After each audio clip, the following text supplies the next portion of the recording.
లూకాసు వార్త 11వ అధ్యాయము 42వ వచనాన్ని చదువుకుందాం, చూడండి.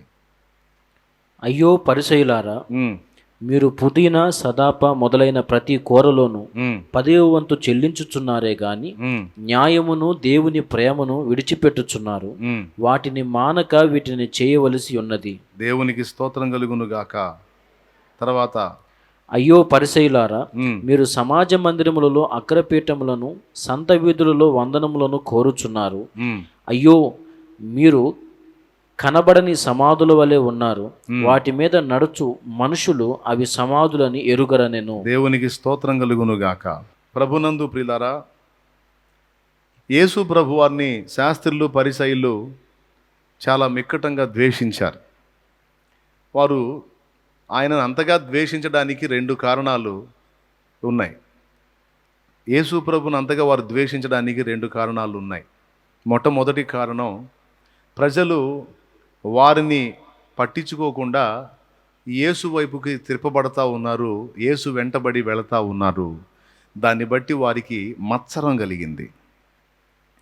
మత్సరాన్ని అంటే ఈర్ష్య అంటారు కదా, ఈర్ష్య, ఓర్వలేనితనం, మత్సరం. ప్రక్కవాడు బాగుంటే ఓర్చుకోలేనితనం. ఆ తనాన్ని బట్టి యేసు ప్రభుని వాళ్ళు ద్వేషించారు, మత్సరమును బట్టి, ఈర్ష్యను బట్టి. మొదటిది. రెండవది, ఎందుకు ద్వేషించారంటే, యేసు ప్రభు తన బోధల్లో వాళ్ళని టార్గెట్ చేస్తున్నాడు. ఆయనదేదో ఆయన చెప్పుకుని పోతే గొడవ వదిలిపోను, కానీ అయ్యో వేషధారులైన శాస్త్రులారా అంటున్నాడు, అయ్యో వేషధారులైన పరిసయ్యులారా అంటున్నాడు. వాళ్ళ జోలికి వెళ్తున్నాడు. వాళ్ళ జోలికి వెళ్ళటం వాళ్ళకి కంటకింపుగా ఉంది. ఒకటి, జనమంతా ఆయన వెంటబడి వెళ్ళడం వారికి మత్సరం కలిగించింది. 2, ఆయన వాళ్ళని టార్గెట్ చేయటం వాళ్ళకి ఆయన మీద ప్రచండమైన కోపానికి, రౌద్రానికి కారణమైంది. కానీ యేసు ప్రభు వారు ఈ రెండింటిని లక్ష్య పెట్టాల. వాళ్ళు మత్సర పడుతున్నారే, నా మీద వ్యసన పడుతున్నారే, నా మీద ఈర్ష్య పడుతున్నారే, నాకేదన్నా కీడు తల పెడతారేమో అనే మాటని లక్ష్య పెట్టాల. రెండవది, నేను వారిని స్ట్రైట్గా టార్గెట్ చేస్తే వాళ్ళ కోపానికి లేదా వాళ్ళ దుర్మార్గానికి బలవుతానేమో అనే ఆలోచన కూడా ఆయన చేసుకోవాలా. ఎవరు ఏమనుకుంటే నాకేం, నేను సత్యమునకు సాక్షిగా నేను ఉన్నాను. నేనే సత్యం. ఆ సత్యమును గూర్చి లోకానికి సాక్ష్యం ఇవ్వాల్సింది కూడా నేనే. కాబట్టి ఎవ్వడేమనుకుంటే నాకెందుకని నిర్మోహమాటంగా, నిర్ద్వందంగా ఖండించి చాలా విషయాలు మాట్లాడాడు. ఆనాటి మతనిష్ట కలిగిన పరిసయ్యుల గురించి, శాస్త్రుల గురించి. శాస్త్రులు అంటే తెలుసా? ధర్మశాస్త్రాన్ని ఎత్తి రాసేవాళ్ళు శాస్త్రులు. ఈరోజు ప్రింటింగ్ మిషన్లు వచ్చినాయి. ఈ పుస్తకం ఇస్తే ఈ పుస్తకాన్ని అలాగా 1,000 కాపీలైనా వచ్చేయచ్చు. కానీ ఆనాడు ప్రింటింగ్ మిషన్లు లేవు. మరి గ్రంథం రావాలంటే ఎట్లా? అందుకని ఏం చేసేవాళ్ళు అంటే, ప్రాచీన ప్రతులు వాళ్ళ దగ్గర ఉంటాయి కదా, వ్రాత ప్రతులు, వాటిని తీసుకొని అందులో ఉన్న ధర్మశాస్త్రాన్ని ఎత్తి రాసేవాళ్ళు చర్మపు కాగితాల మీద. అలా రాసి రాసి రాసి రాసి రాసి రాసి వాళ్ళకి ధర్మశాస్త్రం అంతా కూడా తలకాయ నిండా ఎక్కింది. ఎక్కడ ఏ వచనం ఉందో వాళ్ళకి తెలుసు, ఏ పుస్తకం ఏమేం చెబుతుందో వాళ్ళకి తెలుసు. వాళ్ళు శాస్త్రులు, ధర్మశాస్త్రమును ఎత్తి రాసేవాళ్ళు. అవసరమైతే ధర్మశాస్త్ర విధులను ప్రజలకు అవగాహన కలిగించేవాళ్ళు శాస్త్రులు. మరి పరిసయ్యులు ఎవరు అంటే, యూదులలోనే ఒక తెగ, బాగా మతనిష్ట కలిగినటువంటి వ్యక్తులు అన్నమాట. ఎంత నిష్ట అంటే, రోజుకి కనీసం 5 సార్లు వాళ్ళు ప్రార్థన చేస్తారు. భోజనం చేసేటప్పుడు చేతులు కడుక్కోకుండా భోజనం చెయ్యరు, ఉపవాసాలు ఉంటారు. అంతేకాదు, మోషే ధర్మశాస్త్రం యొక్క నియమం చొప్పున ప్రతిదీ చేస్తారు. కొంతమంది యూదులు కొన్ని పట్టించుకోకుండా ఉన్నా, వీళ్ళు మాత్రం, పరిసయ్యులు మాత్రం ధర్మశాస్త్రానుసారంగా ప్రతి ఒక్కటి పర్ఫెక్ట్గా చేస్తారన్నమాట. సమాజంలో వాళ్ళ మతనిష్టను బట్టి వాళ్ళకి ప్రత్యేకమైన సన్మానం ఉండేది. వాళ్ళు వస్తుంటే ప్రజలు గౌరవ సూచకంగా వందనాలు చెప్పేవాళ్ళు. వాళ్ళు వస్తుంటే వాళ్ళకి ప్రత్యేకమైన మర్యాద చేసేవాళ్ళు. వాళ్ళని చాలా గౌరవనీయంగా చూసేవాళ్ళు. వాళ్ళకి అగ్రపీఠాలు వేసేవాళ్ళు. ఎందుకంటే పరిసయ్యులు, మతనిష్ట కలిగిన వాళ్ళు, శాస్త్రులు, ధర్మశాస్త్రాన్ని ఎత్తిరాసేవాళ్ళు అమ్మో గొప్పవాళ్ళని. వీళ్ళని స్పెషల్గా చూసేవాళ్ళు జనం, మిగిలిన యూదులంతా. వీళ్ళు కూడా అలానే ఉండేవాళ్ళు. కానీ యేసు ప్రభు వచ్చి వాళ్ళని ఇద్దరిని పట్టుకొని ఏకి కాకులు గేయటం మొదలుపెట్టాడు. అప్పటిదాకా పొగడ్తలు, సన్మానాలు, ఘనతలు, గొప్పలు పొందిన వీళ్ళందరూ యేసు ప్రభు మాటల దెబ్బకి మొత్తం వాళ్ళ హోదా మొత్తం డిమోట్ అయిపోతూ ఉంది. కడుపు రగిలిపోదు? ప్రజలు వాళ్ళని ఎక్కడో ఆకాశంలోకి ఎత్తుతుంటే యేసు ప్రభు వచ్చి అధపాతాళానికి నెడుతున్నాడు. పచ్చిగా రాబోతున్న నరక శిక్ష మీరు ఎలా తప్పించుకుంటారని మాట్లాడుతున్నాడు. అసలు జనాలను మీరు రక్షించడం కాదు, మీరు పోతారు నరకానికి అంటున్నాడు. అరే మేమెందుకు పోతాం? మోషే ధర్మశాస్త్రం చొప్పున ప్రతిదీ మేము ఫాలో అవుతున్నాం. పుదీనాలో 10వ భాగం ఇస్తాం, సోపులో 10వ భాగం ఇస్తాం, మా రాబడి అంతట్లో 10వ భాగం ఇస్తాం. ఎవరు? పరిసయ్యులు, శాస్త్రులు. వాళ్ళ బాధ. మేము చేతులు కడుక్కోకుండా భోజనాలు చేయం, ఉపవాసాలు ఉంటాం, రోజుకి ఇన్నిసార్లు ప్రార్థన చేస్తాం, అంత దేవుని ధ్యాసలో, దేవుని వ్యవహారంలో నిండిపోయి ఉంటాం మేము. మమ్మల్ని నరకానికి పోతాడంటాడేంది అని పగబట్టారు ఆయన మీద. సరే వీళ్ళు పగబట్టారు, వాళ్ళు ఏదో అనుకుంటారని ఆయన మొహమాటం గల్లోడా ఏంది? ఆయన మొహమాటం లేదు, ముక్కుసూటి మనిషి,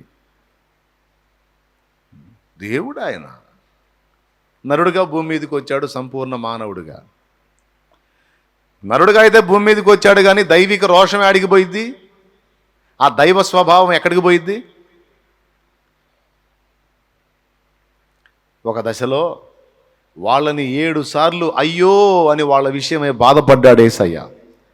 అయ్యో శాస్త్రులారా, పరిసయ్యులారా, అయ్యో శాస్త్రులారా, పరిసయ్యులారా, అయ్యో అయ్యో అయ్యో అయ్యో అని 7 మార్లు మీరు అక్కడ చూడగలిగితే మత్తయి సువార్తలో కూడా ఉంటుంది. 23వ అధ్యాయం, మత్తయి సువార్త 23వ అధ్యాయం 13వ వచనం చదువు. అక్కడ నుంచి చదువు, 23:13 నుంచి చదువు. అయ్యో వేషధారులైన శాస్త్రులారా, అయ్యో పరిసయ్యులారా. అంటే అయ్యో అనేది అలానే అని ఉంటాడా? అయ్యో వేషధారులైన శాస్త్రులారా, పరిసయ్యులారా అని ఉంటాడా? అయ్యో బాధ, అయ్యో ఇదేంది ఇలా జరిగిందని. అయ్యో అనే పదం చాలా బాధగా పలికాడు ఆయన. అయ్యో వేషధారులైన శాస్త్రులారా, పరిసయ్యులారా, మీరు మనుషుల ఎదుట పరలోక రాజ్యమును మూయుదురు. అక్కడ నుంచి అండర్లైన్ చేయండి, అయ్యో అనే పదం ఎన్నిసార్లు వాడాడో. మొత్తం 7 సార్లు వచ్చింది. 7 సార్లు అంటే సంపూర్ణంగా వాళ్ళని గద్దించాడు ఆయన. ఇంటికి పోయినాక అక్కడ ఉన్న అయ్యో పదం ఒకసారి ఎన్నిసార్లు అయ్యో వచ్చిందో చూడయ్యా. 15వ వచనంలో ఒకసారి, 16వ వచనంలో, ఫస్ట్ 13వ వచనం, తర్వాత 15వ వచనం, తర్వాత 16వ వచనం, తర్వాత 23వ వచనం, తర్వాత 27వ వచనం, తర్వాత 29వ వచనం, 25వ వచనం, 25వ వచనం కూడా రైట్. 29, 27, 25, 23, 16, 15 పేజీ ఇటు పక్కకి తిప్పితే 13వ వచనం. ఎన్నిసార్లు వచ్చింది మొత్తం? ఒకటి ఎక్కువ కానీ ఒకటి తక్కువ కానీ లేదు చూడు.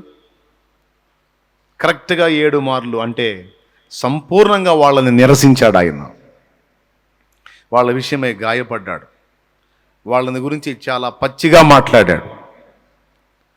ఎందుకు అంటే ధర్మశాస్త్ర సంబంధమైన అక్షరం మీద ఆధారపడ్డారు, కానీ దేవుని ఆత్మ ఏం చెబుతున్నాడు అనే విషయాన్ని వాళ్ళు పట్టించుకోలా. వాళ్ళ భక్తి కేవలం ఆచారానికే పరిమితమైంది, కానీ ఆత్మీయత, మంచితనం, న్యాయం, కనికరం, ప్రేమ అనేవి పూర్తిగా వాళ్ళలో లేకుండా పోయినాయి. ఎందుకంటే దేవుని ప్రేమయ్య ఉన్న వ్యక్తి భూమి మీదకి వచ్చి వాళ్ళ మధ్య సంచరిస్తుంటే వాళ్ళు ఆయన్ని గుర్తించలా. సాక్షాత్తు వాక్య దైవమే భూమి మీదకి వచ్చి వాళ్ళ మధ్య తిరుగుతూ ఉంటే వాళ్ళు ఆయనను గుర్తించలా.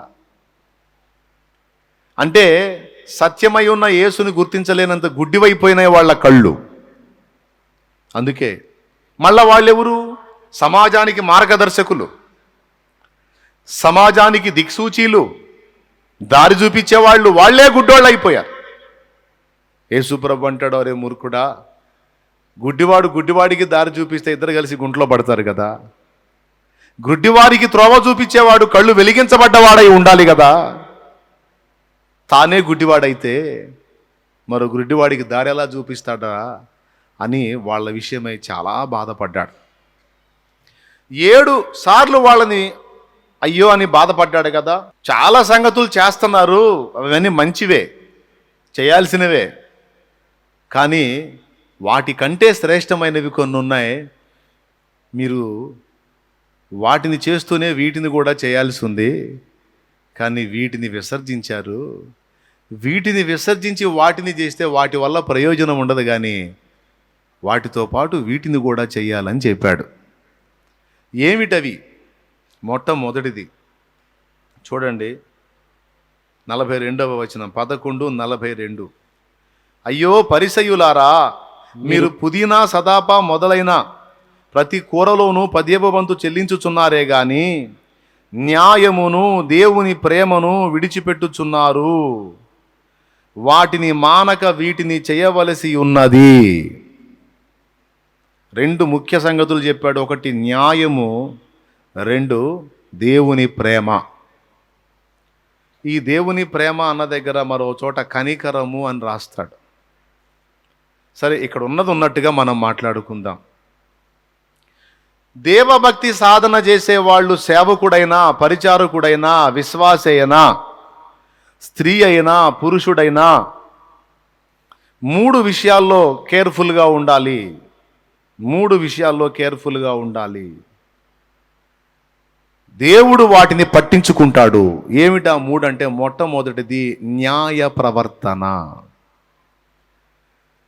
ఇది వినటానికి బాగుంటుంది, వినేటప్పుడు నిజంగా బాధ కలుగుద్ది, పశ్చాత్తాపం కలుగుద్ది. కానీ ఆచరణలోకి వచ్చేటప్పుడు మాత్రం ఇది ఆచరణ శూన్యంగా ఉంటుంది. మనుషులు ఆచరించరు దీన్ని. కానీ దేవుడు ఏం కోరుతున్నాడంటే, నా భక్తుడైన వాడు, నా భక్తురాలైన మనిషి ఎవరైనా ఉంటే ఖచ్చితంగా ఈ విషయాల్లో వాళ్ళు కేర్ఫుల్గా ఉండాలి అన్నాడు. మొట్టమొదటిది ఏమిటంటే న్యాయ ప్రవర్తన. దీని గురించి గతంలో 2-3 దఫాలు చెప్పాను నేను, 2-3 దఫాలు చెప్పా. కానీ పరిశుద్ధాత్మ దేవుడు మళ్ళొక్కసారి ఈ అంశాన్ని నా దృష్టిలోకి తీసుకొచ్చి మాట్లాడించడానికి ప్రేరణ కలిగించాడు.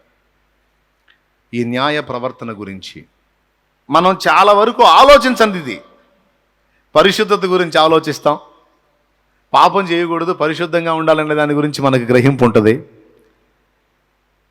అబద్ధాల గురించి ఆలోచిస్తాం. ఇక దొంగతనం, నరహత్య, విగ్రహారాధన మొదలైనవన్నీ మనం భయంగా ఉంటాం. అమ్మో ఈ చేయకూడదు, ఈ చేయకూడదు, ఇట్లా ఉండకూడదు, ఇట్లా ఉండకూడదు అని. చెయ్యకూడని వాటిని గురించి మనం భయం కలిగి ఉంటాం. ఎక్కువ శాతం ఏవేవి చెయ్యకూడదో వాటిని గుర్తు చేసుకుంటూ ఉంటాం, అవునా? కానీ చేయాల్సిన వాటిని విషయంలో కూడా మనం గుర్తు చేసుకోవాలన్న పాఠం ఇక్కడ ఉంది. మనకి చెయ్యకూడనివి చేయటం ద్వారా ఏమంటిద్ది? మనకి నోరు ఉన్నోళ్ళందరూ చెప్పండి, చెయ్యకూడనివి చేయటం ద్వారా మనకేమంటిద్ది? మీకు ఒక వింతైన విషయం చెప్పనా? చెయ్యకూడనివి చెయ్యటం ద్వారా మనకంటే పాపం కన్నా చెయ్యాల్సినవి చెయ్యకపోవటం ద్వారా అంటే పాపం ఎక్కువ. ఇంట్రెస్ట్ ఉంటే రాసుకో, భలే ఉపయోగపడిద్ది. మేలైనది చేయనిరిగి ఉండి అలాగూ చేయని వానికి ఏం కలుగును? ఎక్కడుందో ఆ వచనం? మేలైనది చేయనిరిగి ఉండి అలాగూ చేయని వానికి పాపము కలుగును. 3 అంకెలు లెక్క పెడతా. యాకోబు పత్రిక 4వ అధ్యాయం 17వ వచనం. Super, correct. కాబట్టి ఆ, మేలైనది చేయనెరిగియు అలాగు చేయని వానికి పాపము కలుగును. వాళ్ళని తీని యాకోబు రాసిన పత్రిక 4వ అధ్యాయము 17వ వచనం. ఇప్పుడు చెయ్యకూడనివి చేయటం ద్వారా పాపం అంటిద్ది, ఓకే. కానీ చెయ్యాల్సినవి చెయ్యకపోయినా కూడా పాపం అంటిద్ది అనే విషయం కొంచెం ఆలోచించాల్సిన సంగతే కదండి. మనం దాన్ని అసలు పాపంగానే పట్టించుకోం తమ్ముడు, అసలు ఈ పాపంగానే పట్టించుకోం మనం. కానీ భయంకరమైన మాట చెబుతున్నాడు ఈడ. ఇది చెయ్యకూడదు అన్నదాన్ని చెయ్యవు నువ్వు, వాటి వల్ల తక్కువ పాపమే అంటిద్ది నీకు.